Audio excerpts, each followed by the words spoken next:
अपन ने संपत्तियों के सत्यापन के उद्देश्य और संपत्तियों के सत्यापन के महत्व के बारे में विस्तार से जानकारी प्राप्त की थी।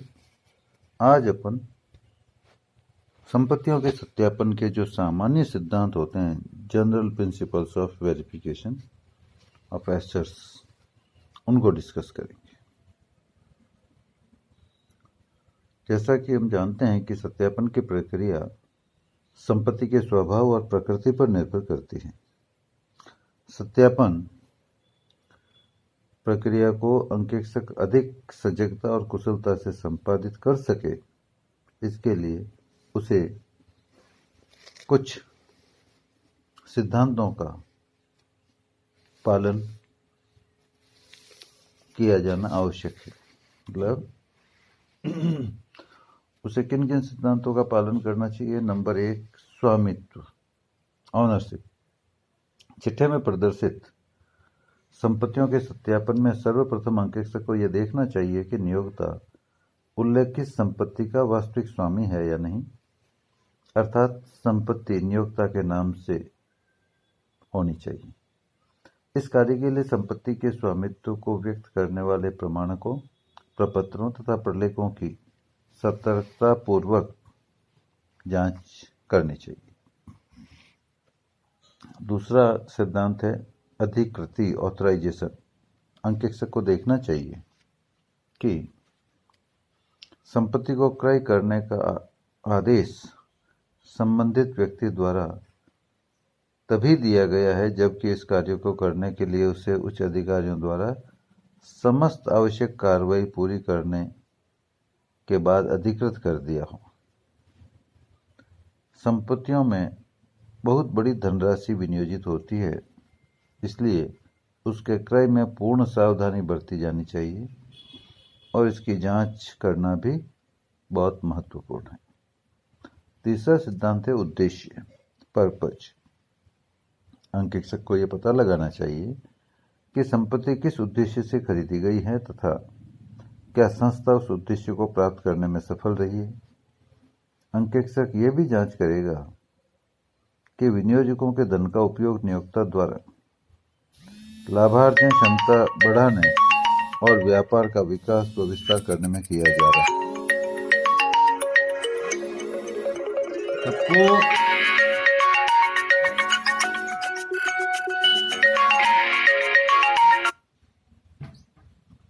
कपिल फोन चल रही है, बंद हो गया,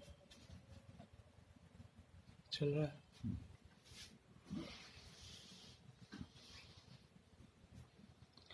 उसके बाद है भौतिक सत्यापन, फिजिकल वेरिफिकेशन। स्वामित्व सत्यापित हो जाने के पश्चात, ऑनरशिप वेरीफाई हो जाने के पश्चात यह देखा जाना चाहिए कि संपत्ति वास्तव में कहाँ विद्यमान है, अर्थात उसके भौतिक रूप में अस्तित्व में होने की जांच भी की जानी चाहिए कि वह संपत्ति संस्था के किस कार्य में प्रयुक्त हो रही। भौतिक रूप से संपत्ति की स्थिति की जांच में कई बार ऐसी संपत्ति भी देखने में आ सकती है जिसका संस्था के कार्यों में प्रयोग हो रहा है लेकिन उससे चिट्ठे में नहीं दर्शाया गया हो। बंधक या प्रभार के अंतर्गत तो कोई संपत्ति नहीं है जिससे उसका भौतिक सत्यापन संभव नहीं है, इसकी भी जांच करनी चाहिए। इसके लिए संबंधित व्यक्ति जिसके पास गिरवी रखी गई है उससे प्रमाण पत्र लिया जाना चाहिए और संभव हो तो नियोक्ता की अनुमति लेकर संबंधित व्यक्ति या संस्था के पास जाकर संपत्ति का भौतिक सत्यापन करना चाहिए। उसके बाद पांचवा सिद्धांत है बंधक या प्रभार, मॉर्टगेज। नियोक्ता द्वारा किसी संपत्ति पर प्रभार या ग्रहणाधिकार उत्पन्न किया गया है तो प्रभार संबंधी प्रपत्रों, अनुबंधों इत्यादि की जांच करनी चाहिए। प्रभार उत्पन्न कर प्राप्त ऋण संबंधी निर्णयों की भी जांच करनी चाहिए जिसमें संपत्ति को रहन रखने के लिए अधिकृत किया गया है। कंपनी है तो उन मिनट्स को देखना चाहिए। यह भी ध्यान रखा जाना चाहिए कि एक ही संपत्ति कितने ऋणों के लिए प्रभारित है प्रभार की प्रकृति अर्थात फर्स्ट चार्ज, सेकंड चार्ज इत्यादि के अनुबंध की सहायता से जांच करते हुए ये देखना चाहिए कि चिट्ठे के दायित्व पक्ष में बंधक रखी गई संपत्ति की सूचना दी गई है या नहीं दी गई। अंततः अंकेक्षक को यह देखना चाहिए कि संपत्ति का अधिकार स्वयं संस्था के पास है, अर्थात उसी के पास स्वत्वाधिकार है, अथवा अधिकार किसी और के पास सुरक्षित है, अर्थात ग्रहणाधिकार है। छठा सिद्धांत का बिंदु है संपत्ति में वृद्धि या कमी, इंक्रीज और डिक्रीज इन एसेट्स। नियोक्ता द्वारा पूर्व में क्रय की गई संपत्तियों में किसी प्रकार का परिवर्तन हुआ है तो उसे भी ध्यान में रखा जाना चाहिए। यदि संपत्ति में वृद्धि हुई है तो संबंधित प्रमाणक प्रपत्र देखकर यह निश्चित किया जाना चाहिए कि लेखांकन सिद्धांतों के अनुरूप वे पूंजीगत प्रकृति के थे और उन्हीं का लेखा संपत्ति रजिस्टर में किया गया। इसके विपरीत किसी संपत्ति को अनुपयुक्त मानकर या विक्रय कर संपत्ति रजिस्टर से कम किया गया है तो उसके लेखांकन की भी जांच की जानी चाहिए। इन पर होने वाले लाभ हानि के लेखांकन की भी जांच करनी चाहिए। उसके बाद सातवां सिद्धांत है मूल्यांकन, वैल्यूएशन। चिट्ठे में संपत्तियों का प्रदर्शन उचित मूल्य पर किया जाना चाहिए जिससे चिट्ठा व्यापार की सही आर्थिक स्थिति को व्यक्त करे। अंकेक्षक का यह महत्वपूर्ण कर्तव्य है कि वह संपत्तियों के स्वामित्व और भौतिक अस्तित्व की जांच के साथ साथ उसके मूल्य की भी जांच करे कि प्रदर्शित मूल्य सही है या नहीं। संस्था में प्रयुक्त विभिन्न संपत्तियों को मूल्यांकन के सिद्धांतों के अनुसार मूल्यांकित किया गया है या नहीं, इसकी भी जांच करनी चाहिए। यद्यपि संपत्तियों के मूल्यांकन का उत्तरदायित्व प्रबंधक का होता है, परंतु अंकेक्षक को प्रबंधक द्वारा किए गए मूल्यांकन से स्वयं को संतुष्ट करने के लिए संपत्तियों का मूल्यांकन करना चाहिए। संस्थागत नीतियां और वैधानिक प्रावधानों का पालन करते हुए सही मूल्यह्रास घटाया गया है या नहीं, इसकी भी जांच करनी चाहिए। कुछ संपत्तियों का अपलेखन, एमोर्टाइजेशन विधान तथा लेखा मानदंडों के निर्देशानुसार हुआ है या नहीं, इसकी भी जांच की जानी चाहिए। और लास्ट है प्रकटीकरण, डिस्क्लोजर। व्यापार की संपत्तियों के अस्तित्व, स्वामित्व, स्वत्वाधिकार, ग्रहणाधिकार एवं मूल्यांकन की जांच के पश्चात उनका प्रकटीकरण भी ठीक प्रकार से किया जाना चाहिए। संपत्तियों को संबंधित अधिनियमों में निर्धारित उचित प्रारूपों में प्रदर्शित किया गया है या नहीं, इसकी भी जांच करनी चाहिए। संस्था के नियामक अधिनियमों मतलब रेगुलेटरी जो एक्ट्स हैं, उनके अंतर्गत यदि चिट्ठी का प्रारूप निर्धारित है तथा उसके अनुरूप बनाने का निर्देश है तो उसकी अनुपालना सुनिश्चित की गई है या नहीं, इसकी भी जांच करनी चाहिए। यदि चिट्ठी के साथ शेड्यूल्स मतलब अनुसूचियां या विवरण पत्र स्टेटमेंट्स दिए जाने का प्रावधान है तो अंकेक्षक को यह भी देखना चाहिए कि चिट्ठी के जो एनक्लोजर से अनुलग्नक वो सही प्रपत्रों में प्रस्तुत किए गए हैं या नहीं। इसके बाद अपन डिस्कस करेंगे संपत्तियों का मूल्यांकन।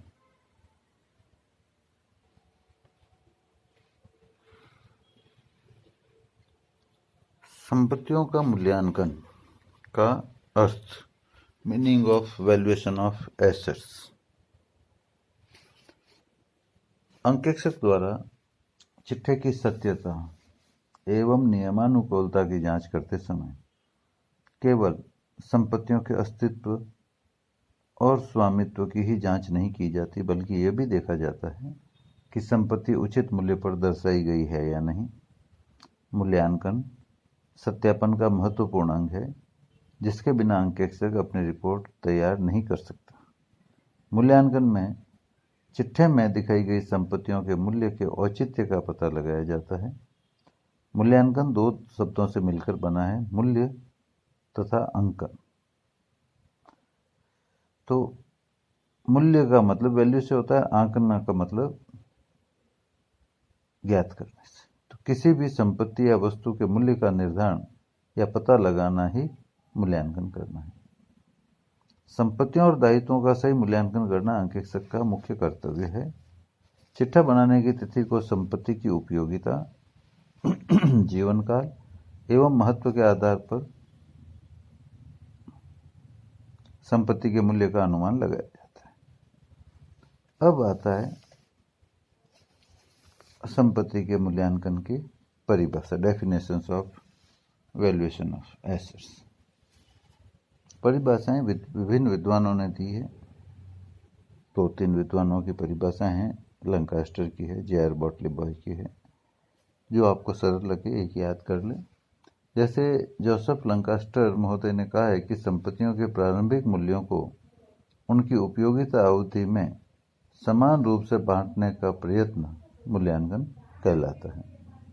इसी तरह जे.आर. बॉटली बॉय साहब ने कहा है कि कंपनी का चिट्ठा यह प्रदर्शित करने के लिए नहीं बनाया जाता कि यदि संपत्तियों की वसूली की जाए और दायित्वों को दिया जाए तो पूंजी का क्या मूल्य होगा, बल्कि यह दिखाने के लिए बनाया जाता है कि पूंजी का विनियोग कैसे किया गया है। तो ये विद्वानों की परिभाषाएं हैं। चिट्ठे में दर्शाए गए संपत्तियों के मूल्य से यह अर्थ नहीं लगाया जाना चाहिए कि यदि इन संपत्तियों को बेच दिया जाए तो इतना मूल्य प्राप्त हो जाएगा। चिट्ठे में प्रदर्शित मूल्य लेखांकन के नियमों, विधियों और परंपराओं के अनुसार निर्धारित किया जाता है। अब अपन डिस्कस करते हैं संपत्तियों के मूल्यांकन के उद्देश्य, objectives of valuation of assets. अंकेक्षक को अपनी रिपोर्ट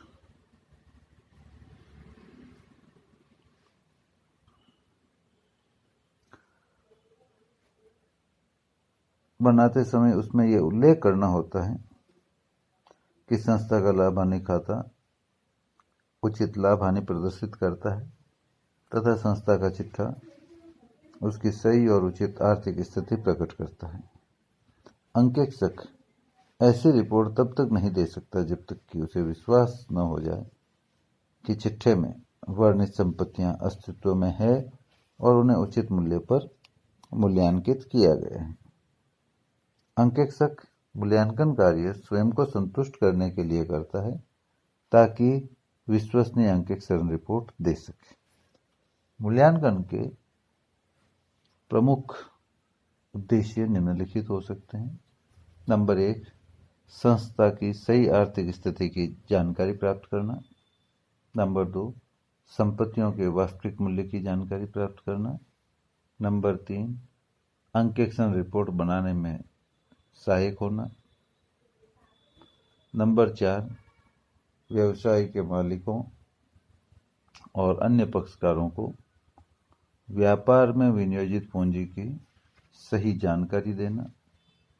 नंबर 5, संपत्तियों के प्रारंभिक मूल्य एवं चिट्ठा बनाने की तिथि को दर्शाए गए मूल्य मतलब अंतिम शेष के अंतर को जानना, डिफरेंस को चेक करना और उस अंतर के कारणों की जांच करते हुए अनियमितता एवं गुप्त संचय की संभावनाओं का पता लगाना। छठा उद्देश्य है पुनर्स्थापित की जाने वाली संपत्तियों के लिए रिप्लेसमेंट जो हो रहा है, पुनर्स्थापित की जाने वाली संपत्तियों के लिए हास के आयोजन तथा सिंकिंग फंड से संबंधित जानकारी प्राप्त करना। या तो हास का आयोजन बना हुआ होगा या सिंकिंग फंड बना हुआ होगा, तो उसकी जानकारी प्राप्त करना। और अंत में ख्याति के मूल्यांकन की जानकारी प्राप्त करना। तो ये मुख्य उद्देश्य होते हैं संपत्तियों का मूल्यांकन करने के। इसके बाद अपन लेंगे संपत्तियों के मूल्यांकन का महत्व क्या है। जैसा कि अपन पहले सत्यापन में समझ चुके हैं, लगभग मिलते जुलते उद्देश्य सत्यापन और मूल्यांकन में आए हैं। इसी तरह महत्व में भी कुछ पॉइंट कॉमन है। तो अब अपन डिस्कस करेंगे मूल्यांकन, संपत्तियों के मूल्यांकन का महत्व, importance of valuation of assets.